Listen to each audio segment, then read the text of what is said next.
दोस्तों नमस्कार, ये है मार्गदर्शन फॉर सिविल सर्विसेज। मैं अनुराग चौधरी।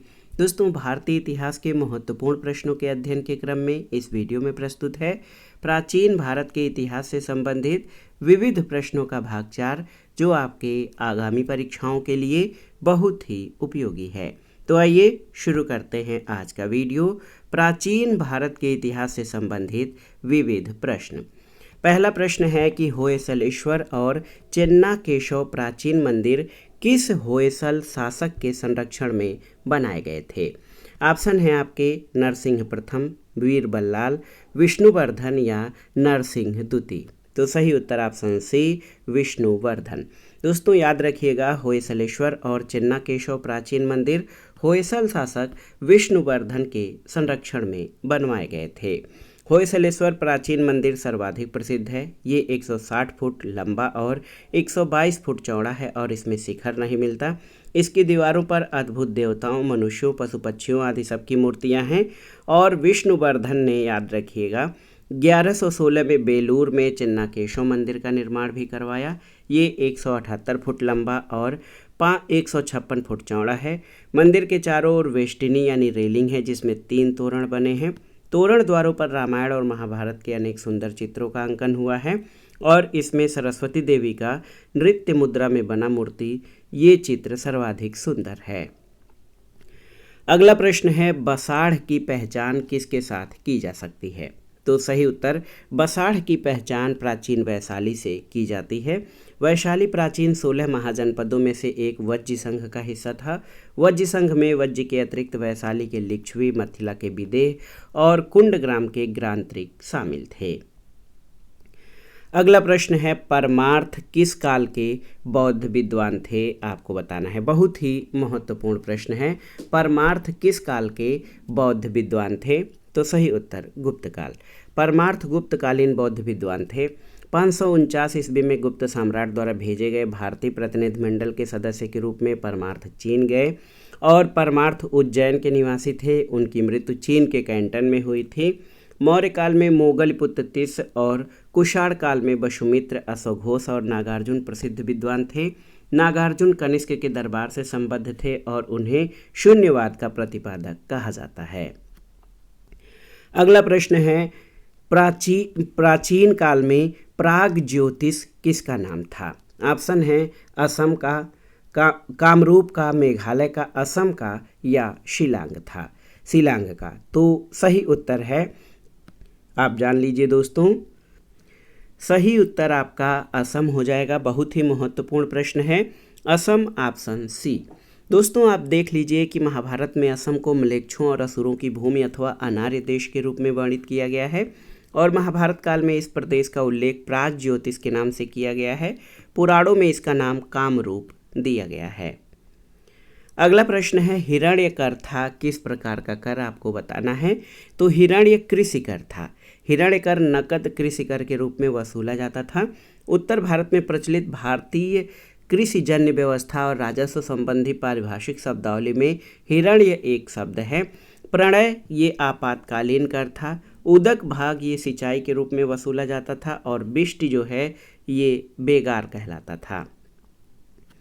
अगला प्रश्न है, गोपुरम कहाँ के मंदिरों की विशेषताएं हैं? आपको बताना है। गोपुरम उड़ीसा, तमिलनाडु, गुजरात या उत्तर प्रदेश? तो सही उत्तर तमिलनाडु। द्रविड़ वास्तुकला भारतीय उपमहाद्वीप के दक्षिणी भाग में विकसित हुई। द्रविड़ शैली के मंदिर आयताकार और शिखर पिरामिड के आकार का होता है। गर्भगृह के चारों ओर वर्गाकार छत से ढका हुआ बाड़ा होता है, जिसे प्रदक्षिणा पथ कहते हैं। बाद में इन मंदिरों के साथ अनेक स्तंभ युक्त मंडप, गलियारे और विशाल गोपुरम जोड़ दिए गए। ओडिशा यानी ओडिशा के मंदिर शुद्ध नागर शैली का प्रतिनिधित्व करते हैं। गुजरात में अधिकांश मंदिर सोलंकी राजाओं के काल में बने हैं। वेसर शैली से संबद्ध मंदिरों का निर्माण विंध्य और कृष्णा नदी के बीच के क्षेत्र में हुआ है। इसके अलावा चोल द्रविड़ शैली की मुख्य विशेषता विद्यमान है। पांड्य द्रविड़ जो है ये मुख्य विशेषता गोपुरम है। जैसे चोल और द्रविड़ शैली की मुख्य विशेषता विमान है, उसी तरह पांड्य द्रविड़ शैली की मुख्य विशेषता गोपुरम है और पल्लव द्रविड़ शैली की मुख्य विशेषता मंडपम है। याद रखिएगा। अगला प्रश्न है, डाहल कला शैली में किस देव की प्रतिमा की प्रधानता है, आपको बताना है। बहुत ही महत्वपूर्ण प्रश्न है, डाहल कला शैली। तो सही उत्तर भगवान शिव। डाहल कला शैली में शिव या शंकर की प्रतिमा की प्रधानता है। त्रिपुरी डाहल कलचुर वंश से संबंधित था। कलचुर शासक युवराज प्रथम ने डाहल मंडलम के शैव संत सद्भाव शंभु को 3 लाख गांव में दान में दिया था। युवराज प्रथम की पत्नी नोहला ने बिल्हारी के निकट शिव मंदिर का विशाल मंदिर का निर्माण कराया था। अगला है, निम्नलिखित में से किसने अजमेर में सरस्वती मंदिर नामक शिक्षण संस्था की स्थापना की थी? तो सही उत्तर विग्रहराज। विग्रहराज चतुर्थ ने अजमेर में सरस्वती मंदिर नामक शिक्षण संस्था की स्थापना की। विग्रहराज चतुर्थ चौहान वंश का शक्तिशाली शासक था। उसने तोमर वंश के राजा तंवर को हराकर ढिल्लिका यानी दिल्ली और हांसी पर अधिकार किया था। हरिकेल नाटक की रचना विग्रहराज चतुर्थ ने की थी। वाकपति राज महाराज की उपाधि धारण करने वाला प्रथम चौहान शासक था और महमूद गजनवी के विरुद्ध आनंदपाल के नेतृत्व में बने संघ में दुर्लभ राजदूती शामिल हुआ था। अगला है, निम्नांकित में से कौन सा मंदिर द्रविड़ शैली का नहीं है? पुरी का जगन्नाथ मंदिर, बृहदेश्वर मंदिर, मामल्लपुरम के मंदिर या कैलाश मंदिर? तो याद रखिएगा, पुरी का जगन्नाथ मंदिर ओडिशा में है। ये नागर शैली में बना है, न कि द्रविड़ शैली में। जबकि बृहदेश्वर मंदिर, मामल्लपुरम के मंदिर और कैलाश मंदिर कांची ये द्रविड़ शैली में निर्मित हैं। अगला प्रश्न है, भोज और कार्ले की चैत्य गुफाएं कहाँ स्थित है, आपको बताना है। तो सही उत्तर लोनावाला महाराष्ट्र में। याद रखिएगा, बौद्ध धर्म के पूजा स्थल चैत्य और स्तूप होते हैं, जहां बौद्ध भिक्षु भिक्षुणी भगवान बुद्ध की पूजा करते थे। इसी क्रम में विहार का निर्माण कराया जाता था, जहां बौद्ध भिक्षु भिक्षुणी निवास करते थे। चैत्य और विहारों का निर्माण प्राय चट्टानों को काटकर किया जाता था। शातवाहन काल में पश्चिमोत्तर महाराष्ट्र में अनेक चैत्य गृहों का निर्माण कराया गया था, जिसमें भाजा, कार्ले जो कि पुणे लोनावाला के पास है, जो नार, कन्हेरी, कोंडाने, पीतल खोरा आदि प्रमुख चैत्य स्थल हैं। अगला है, निम्नांकित में से सर्वाधिक लंबा व्यापारिक मार्ग कौन सा था? ऑप्शन है श्रावस्ती से राजगृह, श्रावस्ती से प्रतिष्ठान, तक्षशिला से पाटलिपुत्र या कौशाम्बी से ताम्रलिप्ति। तो सही उत्तर है तक्षशिला से पाटलिपुत्र। दोस्तों, प्राचीन काल में सर्वाधिक लंबा व्यापारिक मार्ग तक्षशिला से पाटलिपुत्र था। वस्तुतः ये मार्ग बंगाल के समुद्र तट पर स्थित ताम्रलिप्ति से होते हुए उत्तर पश्चिम भारत में पुष्कलावती तक जाता था। इस मार्ग पर चंपा, पाटलिपुत्र, काशी, प्रयाग, कान्यकुब्ज, तक्षशिला आदि प्रमुख नगर स्थित थे। अन्य व्यापारिक मार्गों में श्रावस्ती से लेकर प्रतिष्ठान तक और भृग कच्छ से लेकर मथुरा तक के मार्ग उल्लेखनीय हैं। अगला प्रश्न एक महत्वपूर्ण शब्दावली है कि पूर्व मध्यकाल में दंडपाशक कौन था? तो सही उत्तर दंडपाशिक ये पुलिस अधिकारी था। पूर्व मध्यकाल में दंडपाशिक पुलिस अधिकारी था। वस्तुतः गुप्त प्रशासन में पुलिस विभाग के प्रधान अधिकारी को दंडपाशिक कहा जाता था, जो आधुनिक पुलिस अधीक्षक के समतुल्य था। गुप्त प्रशासन में प्रतिहार अंतःपुर का रक्षक और महाप्रतिहार राजमहल के रक्षकों का प्रधान था। न्यायाधीशों को महादंडनायक दंडनायक कहा गया है और भूमि कर संग्रह के लिए ध्रुवाधिकरण और भूमि आलेखों को सुरक्षित करने के लिए महाछपटलिक और करड़िक पदाधिकारी नियुक्त किए जाते थे। अगला प्रश्न है, लंबवत पुरातात्विक उत्खनन के द्वारा किसी संस्कृति के निम्न में से किस पदों का विशेष ज्ञान होता है, आपको बताना है। बहुत ही महत्वपूर्ण प्रश्न है। तो सही उत्तर है संस्कृति के कालमापन का। दोस्तों, यदि लंबवत पुरातात्विक उत्खनन होता है तो विभिन्न संस्कृतियों के कालक्रम का ज्ञान प्राप्त होता है। क्षैतिज खुदाई से किसी संस्कृति के क्षेत्र विस्तार का पता चलता है। वस्तुतः लंबवत और क्षैतिज खुदाई एक दूसरे के पूरक हैं, क्योंकि इससे किसी संस्कृति का क्षेत्र विस्तार और कालक्रम दोनों का ही मापन किया जाता है। एक महत्वपूर्ण कथन है, पुरातात्विक सामग्री इतिहास की सर्वश्रेष्ठ कसौटी है। ये कथन किसका है? तो सही उत्तर राहुल सांकृत्यायन। राहुल सांकृत्यायन का कथन है कि पुरातात्विक सामग्री इतिहास की सर्वश्रेष्ठ कसौटी है। राहुल सांकृत्यायन प्रतिष्ठित बहुभाषाविद थे। बौद्ध धर्म पर उनका शोध प्रशंसनीय है। इसके लिए उन्होंने तिब्बत से लेकर श्रीलंका तक की यात्रा की। घुमक्कड़ शास्त्र और बोलगा से गंगा उनकी प्रसिद्ध कृतियां हैं। उनके बचपन का नाम केदारनाथ पांडे था। अगला प्रश्न बहुत ही महत्वपूर्ण है। काकना दबोट महाविहार कहाँ स्थित था, आपको बताना है। तो सही उत्तर सांची में। सांची का प्राचीन नाम काकनादबोट था और ये मध्य प्रदेश राज्य में भोपाल के समीप स्थित है। सांची विश्व भर में बौद्ध स्तूपों के लिए प्रसिद्ध है। इसका निर्माण मौर्य सम्राट अशोक ने कराया था और काकनादबोट सांची महाविहार का निर्माण सांची स्तूप के समीप 254 ईसा पूर्व में अशोक के द्वारा कराया गया था। अगला प्रश्न है, बाघ गुफाओं की संख्या कितनी है, आपको बताना है। तो सही उत्तर 9। बाघ गुफाओं की संख्या 9 है, जिसमें 1, 7, 8 और 9वीं गुफा नष्टप्राय है। गुफा संख्या 2 पांडव गुफा के नाम से प्रचलित है, जबकि तीसरी गुफा हाथी खाना और चौथी गुफा रंग महल के नाम से जानी जाती है। बाघ गुफाएं मध्य प्रदेश के धार जिले के विंध्य पर्वत पर हैं। ये गुफाएं बाघनी नदी पर स्थित हैं और सबसे महत्वपूर्ण तथ्य ये कि इन गुफाओं का संबंध बौद्ध धर्म से है। इन गुफाओं की खोज 1818 ईस्वी में की गई थी। तो याद रखिएगा, बाघ गुफाओं में कुल 9 गुफाएं हैं और ये मध्य प्रदेश के धार जिले के विंध्य पर्वत पर स्थित हैं। अगला प्रश्न है, निम्नलिखित स्मारकों में हीनयान कालक्रम का सबसे विस्तृत और विकसित चैत्यगृह कौन सा है। ऑप्शन है बेडसा, भाजा, कारले या कोंडाने। तो सही उत्तर आपका हो जाएगा कारले। आप देख सकते हैं दोस्तों, हीनयान कालक्रम का सबसे विकसित और विस्तृत चैत्यगृह कारले चैत्य है और यहाँ उत्कीर्ण लेख में इसे जम्बूद्वीप का सर्वोत्तम चैत्यगृह कहा गया है। इस लेख का निर्माण सातवाहन शासक पुलुवामी के काल में वैजयंती के भूतपाल नामक श्रेष्ठ ने करवाया था और कारले की गुफाएं महाराष्ट्र के पुणे जिले में स्थित भोरघाट पहाड़ी पर खोदी गई हैं। सातवाहन काल में बेडसा, भाजा, कारले, कोंडाने, नासिक और कन्हेरी आदि स्थानों पर चैत्य और गुफाएं निर्मित किए गए। भोरघाट पहाड़ी पर स्थित भाजा सबसे प्राचीन चैत्य और विहार है। कोंडाने गुफा से सर्वप्रथम पार्श्व वृत्तिका प्राप्त हुआ है और कन्हेरी की गुफाओं का निर्माण यज्ञश्री सातकर्णी के काल में गजसेन और गजमित्र नामक भाइयों ने कराया था।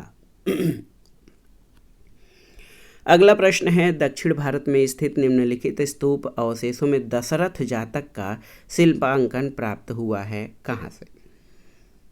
ऑप्शन है नागार्जुन कोंडा, अमरावती, गुम्मी डीडर्रू या फनीगिरी। तो सही उत्तर नागार्जुन कोंडा से। दशरथ जातक का शिल्पांकन नागार्जुन कोंडा स्तूप ये अवशेष में हुआ है। यद्यपि यह जातक संस्कृत महाकाव्य रामायण का बौद्ध संस्करण है, परंतु रामायण में प्रस्तुत किए गए किरदारों के सापेक्ष भिन्न है। इस जातक में राम, लक्ष्मण और सीता को भाई और बहन और दशरथ को वाराणसी का राजा बताया गया है। अगला प्रश्न है, चीनी लोग भारत को किस नाम से पुकारते थे, आपको बताना है। तो सही उत्तर है इनतू। चीनी लोग भारत को इंतु नाम से पुकारते थे। इसका उल्लेख चीनी यात्री ह्वेनसांग और फाहियान ने अपने यात्रा वृत्तांत में किया है। अगला प्रश्न है कि हल किसकी प्रतिमा का विशिष्ट लक्षण है। तो सही उत्तर है हल जो है ये बलराम की प्रतिमा का विशिष्ट लक्षण है। कृष्ण और बलराम की चक्र और हल के साथ कुषाण युगीन प्रतिमा कश्मीर के सिलास से प्राप्त हुई है। मथुरा के जुनसुरी गांव से बलरामपुर की सुंग युगीन प्राचीन प्रतिमा मिली है और वैष्णव धर्म के अंतर्गत पंचवृष्ण वीरों में इन्हें संकर्षण के रूप में पूजा जाता था। बलराम के अन्य नाम हलधर और मुस्लिन थे। ये कृषि से संबंधित देवता थे। अगला प्रश्न एक ग्रंथ से संबंधित है, महत्वपूर्ण है कि पद्मावती कथा के रचनाकार कौन थे, आपको बताना है। बहुत ही महत्वपूर्ण प्रश्न है दोस्तों। पद्मावती कथा के रचनाकार कौन थे। तो सही उत्तर दामोदर कवि। दामोदर कवि की रचना पद्मावती कथा लखम सेन है। इस ग्रंथ की रचना 1459 में की गई। इसकी भाषा राजस्थानी हिंदी है। इसमें छंद चौपाई के अतिरिक्त दोहा सोरठा आदि का प्रयोग किया गया है। इसके अलावा आप जान लीजिए मुल्ला दाऊद जो कि सूफी कवि हैं, इनकी रचना चंदायन है। ये प्रेमाख्यानक परंपरा का दूसरा काव्य है। इस ग्रंथ की रचना 1379 में हुई थी। मलिक मोहम्मद जैसी ने पद्मावत की रचना 1540 में ठेठ अवधी भाषा में की थी और कुतुबन की रचना मृगावती है। आचार्य रामचंद्र शुक्ल ने इसे सूफी काव्य परंपरा का प्रथम ग्रंथ माना है। अगला प्रश्न है, जितनी जमीन में एक हाथी लेट सकता है उतनी जमीन 7 आदमियों का पेट भर सकती है। ये कथन प्राचीन भारत के किस क्षेत्र से संबंधित है, आपको बताना है। तो सही उत्तर कावेरी डेल्टा। प्राचीन भारत के कावेरी डेल्टा क्षेत्र के लिए कथन है कि जितनी जमीन में एक हाथी लेट सकता है उतनी जमीन 7 आदमियों का पेट भर सकती है। आप जान लीजिए, प्राचीन काल में चोल वंश का कावेरी डेल्टा पर अधिकार था। करिकाल ने कावेरी पत्तनम या पुहार नगर की स्थापना कर उसे अपनी राजधानी बनाया। 9वीं सदी के मध्य विजयालय के नेतृत्व में पुनः चोल सत्ता का उत्थान हुआ। मध्यकाल में कावेरी डेल्टा विजयनगर साम्राज्य के अंतर्गत और उसके बाद हैदर अली और टीपू के अधिकार में था। अगला प्रश्न है, कंबन की रामायण एक क्लासिकल साहित्य है, तो किस भाषा में आपको बताना है। बहुत ही महत्वपूर्ण प्रश्न है। तो सही उत्तर ये तमिल भाषा में है। कुलोतुंग तृतीय जो कि चोल शासक था, उसके शासनकाल में प्रसिद्ध कवि कंबन था जिसने तमिल रामायण की रचना की थी। ये तमिल साहित्य का महाकाव्य है। पंप पोन्नरन ये 10वीं शताब्दी के कन्नड़ साहित्य के जो है त्रिरत्न माने जाते हैं। पंप ने आदि पुराण, पोन्न ने शांति पुराण और रन्न ने अजित पुराण लिखा। ये सभी जैन तीर्थंकरों पर लिखे गए हैं। 11वीं सदी में कंबन, ओट्टकुट्टन और पुगलेनिद नामक 3 विद्वान रचनाकार हुए जिन्हें तमिल साहित्य के त्रिरत्न के रूप में जाना जाता है। अगला है, निम्नलिखित देवताओं में किस एक देवता को अन्य की तरह बलि की भेंट नहीं दी जाती थी। ऑप्शन है इंद्र, रुद्र, आदित्य या अग्नि। तो सही उत्तर रुद्र को। रुद्र देवता को अन्य की तरह बलि की भेंट नहीं दी जाती थी। इंद्र की प्रमुख संज्ञा पुरंदर थी। इंद्र को विश्व का स्वामी कहा गया है। ये प्रधानतः युद्ध का देवता है। अंतरिक्ष के देवता आदित्य, इंद्र, रुद्र पर्जन्य हैं और पृथ्वी के देवता में अग्नि, पृथ्वी, सोम आदि हैं। आकाश के देवता में देव, वरुण, मित्र, सूर्य और अश्विन आदि हैं। अगला प्रश्न है, आदि शंकर जो बाद में शंकराचार्य बने उनका जन्म कहाँ हुआ था। तो सही उत्तर केरल में। दोस्तों, शंकराचार्य का जन्म केरल प्रांत के अलवर नदी मालवार तट के उत्तरी किनारे पर स्थित कलादी नामक ग्राम में 788 ईस्वी के लगभग हुआ था। इनके पिता शिवगुरु नंबूत्री ब्राह्मण थे और इनकी माता का नाम आर्यम्बा था। अगला है, निम्नांकित में से कौन शंकराचार्य के गुरु थे। ऑप्शन है रामानंद, गौड़पाद, रामानुज या गोविंद योगी। तो सही उत्तर गोविंद योगी। शंकराचार्य के गुरु गोविंद योगी थे। शंकराचार्य का जन्म केरल प्रांत के ग्राम कालादी में हुआ था। संन्यास ग्रहण करने के बाद शंकराचार्य ने गोविंद भागवत पाद से दीक्षा ली जो उनके प्रथम गुरु बने। गुरु ने शंकराचार्य को परमहंस की उपाधि दी और बौद्ध और जैन धर्म का सामना करने के लिए बुद्ध संघ की तरह सन्यासियों के लिए तपस्वी वर्ग का पुनर्गठन किया गया। शंकराचार्य ने चारों दिशाओं में 4 मठ स्थापित किया। श्रृंगेरी कर्नाटक दक्षिण में, द्वारका गुजरात पश्चिम में, पुरी उड़ीसा में पूर्व में और ज्योतिर्मठ जोशीमठ उत्तराखंड में उत्तर में। अगला प्रश्न है, तिगवा का मंदिर किस नाम से प्रसिद्ध है, आपको बताना है। तो तिगवा का मंदिर कंकाली देवी के नाम से प्रसिद्ध है। ये भी बहुत ही महत्वपूर्ण प्रश्न है। तिगवा का मंदिर, इसका निर्माण 400 से 425 ईस्वी में हुआ था। तिगवा मध्य प्रदेश के कटनी और जबलपुर के बीच में बहोरी बंध से 4 किलोमीटर की दूरी पर स्थित एक गांव है। तिगवा प्राचीन पुरातात्विक स्थल है जिसमें 36 हिंदू मंदिरों के भग्नावशेष विद्यमान हैं। यहाँ अवस्थित विष्णु मंदिर अत्यंत प्रसिद्ध है। अब आइए दोस्तों, प्राचीन काल के प्रमुख ग्रंथ और उनके ग्रंथकार यानी लेखकों के बारे में जो महत्वपूर्ण तथ्य हैं उनको देख लेते हैं। सबसे पहले जानते हैं कालिदास। कालिदास की कृतियाँ मेघदूत, मालविकाग्निमित्रम, अभिज्ञान शाकुंतलम, कुमार संभव, ऋतु संहार और रघुवंश हैं। पतंजलि ने योगसूत्र और महाभाष्य की रचना की। वेद व्यास की रचना जो है वेदांत सूत्र है। कपिल सांख्य सूत्र। बिल्हड़ इन्होंने विक्रमांक देवचरित की रचना की। भर्तृहरि इन्होंने वैराग्य शतक, नीति शतक और श्रृंगार शतक लिखा।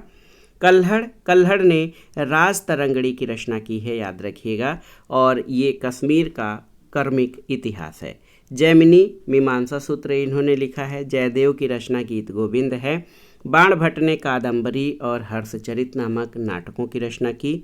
वात्सायन की रचना कामसूत्र है। जीमूत वाहन की दाय भाग। वेनसांग की रचना सी यू की, जो इन्होंने भारत जो है भ्रमण के संबंध में जो इनका वृत्तांत है वो सी यू की कहलाता है। भरत मुनि ने प्राचीन नाटकों पर आधारित नाट्यशास्त्र की रचना की, जो कि नाटकों का क्लासिकल जो है ग्रंथ है। चरक ने चरक संहिता की रचना की है, जो कि चिकित्सा शास्त्र का ग्रंथ है। अश्वघोष की रचनाएं हैं सूत्रालंकार, बुद्धचरित, सौंदरानंद, सारिपुत्र प्रकरण। सुश्रुत ने चिकित्सा शास्त्र के ग्रंथ सुश्रुत संहिता का लेखन किया है। भास की रचना है स्वप्नवास वदत्ता। विज्ञानेश्वर ने मिताक्षरा यानी ये मनुस्मृति पर टीका है। विष्णु शर्मा पंचतंत्र के लेखक हैं। दोस्तों, सोमदेव की रचना है कथा सरिसागर। बाराहमिहिर ने बृहद संहिता की रचना की। विशाख दत्त के नाटकों में मुद्रा राक्षस और देवी चंद्रगुप्तम प्रमुख हैं। भवभूत की रचना है महावीर चरितम, मालवती माधव और उत्तर रामचरित। पाणिनि ने संस्कृत व्याकरण ग्रंथ अष्टाध्यायी की रचना की है। हितोपदेश के लेखक नारायण भट्ट हैं। तिरुवल्लुवर इनकी रचना कुरल और तिरक्कुरल है। दंडी ने दश कुमार चरित और काव्यादर्श की रचना की है। कामंदक का ग्रंथ नीतिशास्त्र है। यास्क की रचना है निरुक्त। मेरुतुंग ने प्रबंध चिंतामणि ग्रंथ लिखा है। भामह की रचना काव्यालंकार है। भोजराज ने सरस्वती कंठाभरण नामक ग्रंथ लिखा है। कणाद ने वैशेषिक सूत्र का प्रवर्तन किया है, इनका ग्रंथ भी वैशेषिक सूत्र है। मेगस्थनीज की कृति इंडिका है, जिसमें मौर्यकालीन भारत के बारे में जानकारी मिलती है। प्लिनी की रचना नेचुरल हिस्ट्री है और हर्षवर्धन ने रत्नावली, प्रियदर्शिका और नागानंद नामक नाटकों की रचना की है। और नागार्जुन इनकी रचनाएं हैं माध्यमिकारिका, प्रज्ञापारमिता सूत्र और अष्टसाहस्त्रिक सूत्र। राजशेखर ने काव्य मीमांसा और कर्पूर मंजरी की रचना की है।